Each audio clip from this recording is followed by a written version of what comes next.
আজি সংবাদমেলত উপস্থিত থকা মোৰ লগত ভেৰগাঁও ইউথ চেলৰ সাংগঠনিক সম্পাদক হুছেইন ডাঙৰীয়া আৰু সাংবাদিক বন্ধুসকল, যোৱা 6 তাৰিখে মকিবুৰ ৰহমান নামৰ এজন ব্যক্তিয়ে ছ'চিয়েল মিডিয়াৰ জৰিয়তে আমাৰ UPPL দলৰ সভাপতি সন্মানীয় প্ৰমোদ বড়ো ডাঙৰীয়াক তেওঁ মকিবুৰ ৰহমানে কৰা প্ৰশ্নৰ স্পষ্টীকৰণ দিয়া বুলি তেওঁ ছ'চিয়েল মিডিয়াত প্ৰকাশ কৰিছে। গতিকে মই ইয়াত তেওঁক ক'ব বিচাৰোঁ, আমাৰ প্ৰেছিডেণ্ট সন্মানীয় প্ৰমোদ বড়ো ডাঙৰীয়াই মকিবুৰ ৰহমানৰ প্ৰশ্নৰ উত্তৰত কোনো স্পষ্টীকৰণ দিয়া নাই। এই প্ৰথম কথা। মকিবুৰ ৰহমানৰ দৰে আৰু কিছুমান BPF কৰ্মকৰ্তাই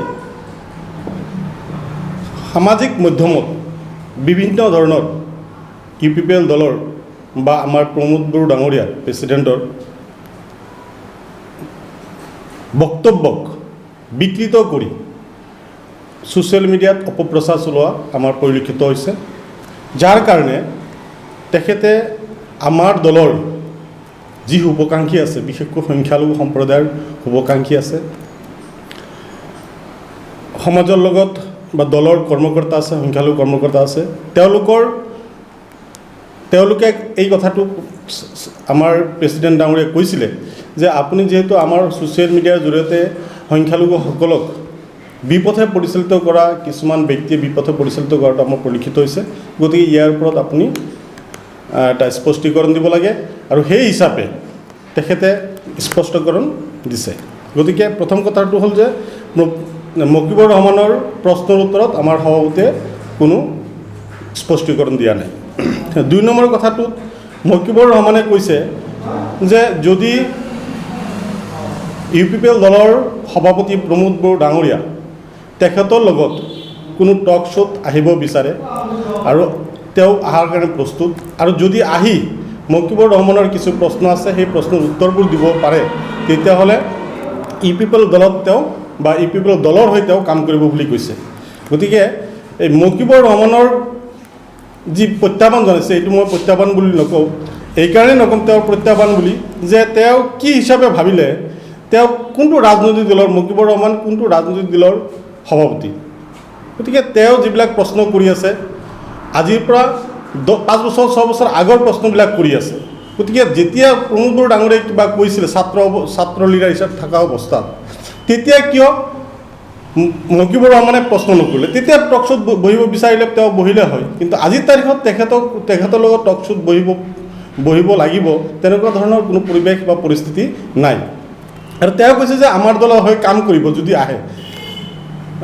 গতিকে আমি আমাৰ দলৰ তৰফৰ পৰা ক'ব বিচাৰিছোঁ যে তেখেত যিহেতু আমাৰ BTADৰ বাহিৰৰ মানুহ বা BTC BTRৰ বাহিৰৰ মানুহ, গতিকে তেওঁ আমাৰ দলৰ হৈ প্ৰচাৰ কৰিব প্ৰয়োজন নাই, আৰু তেওঁক লৈ তেওঁ আমাৰ প্ৰচাৰ নকৰিলে যে আমাৰ দলৰ ক্ষতি হ'ব তেনেকুৱা ধৰণৰ আমাৰ কোনো লক্ষ্য দেখা পোৱা নাই। গতিকে তেওঁ যি দলৰ কাৰণে ওকালতি কৰি আছে, যি দলৰ হৈ তেওঁ কাম কৰি আছে, তেওঁ সেই দলত কাম কৰক, আমাৰ ক'বলৈ একো নাই। আমাক তেখেতৰ প্ৰয়োজনীয়তা আমি এতিয়ালৈকে অনুভৱ কৰা নাই। আৰু 3 নম্বৰ কথাটো হৈছে যে তেখেতে কৈছে যে প্ৰেছিডেণ্ট ডাঙৰীয়াই তেখেতৰ বক্তব্যত প্ৰেছিডেণ্ট ডাঙৰীয়াৰ যি স্পষ্টীকৰণ দিছে, সেই স্পষ্টীকৰণত সংখ্যালঘুসকলৰ আলেম সমাজ সন্তুষ্ট নহয়।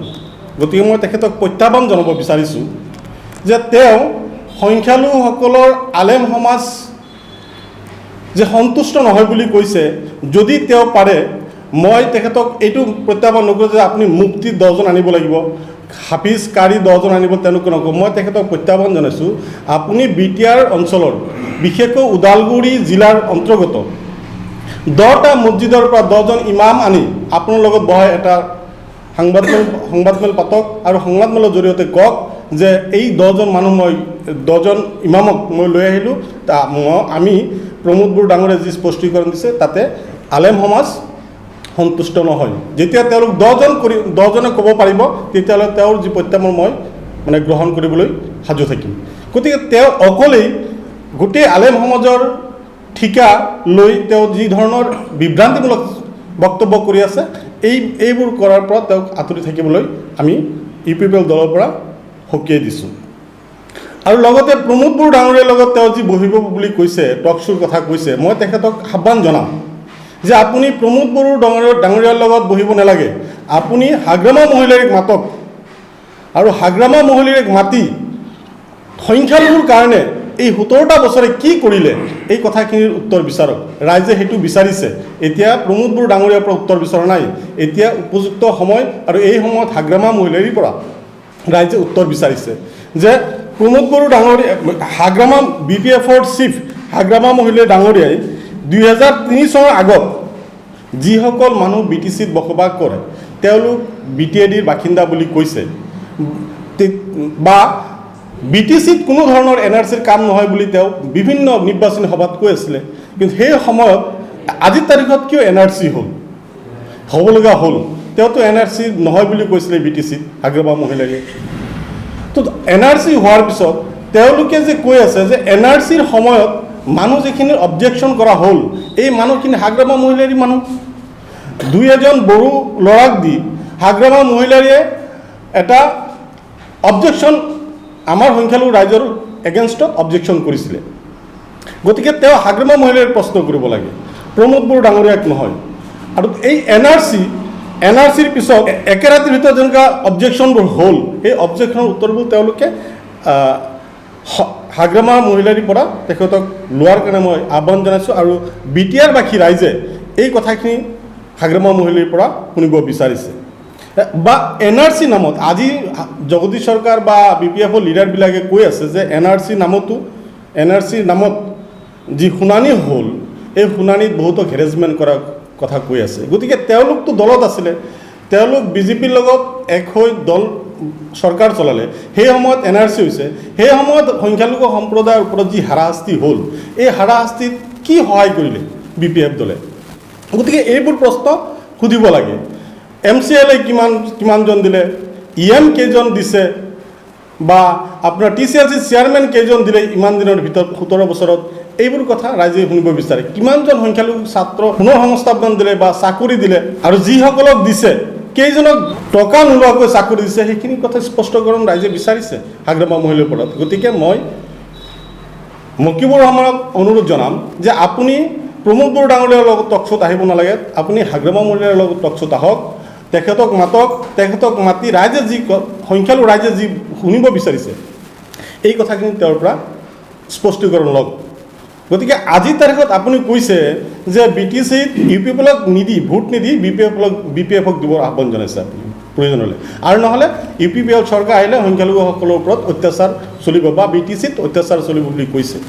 গতিকে আপুনি তেখেতক প্ৰশ্ন কৰক, BTCত যে আপুনি কৈছে যে অত্যাচাৰ হ'ব বুলি, তো BTCত 15 বছৰ ৰাজত্ব কৰাৰ সময়ত হাগ্ৰামা মহিলাই কি কৰিলে, কেইবাৰ গোষ্ঠীগত সংঘৰ্ষ হ'ল, এইবিলাক প্ৰশ্ন সোধক। গতিকে অনাহকত মানুহক বিভ্ৰান্তিৰ চেষ্টা নকৰিব।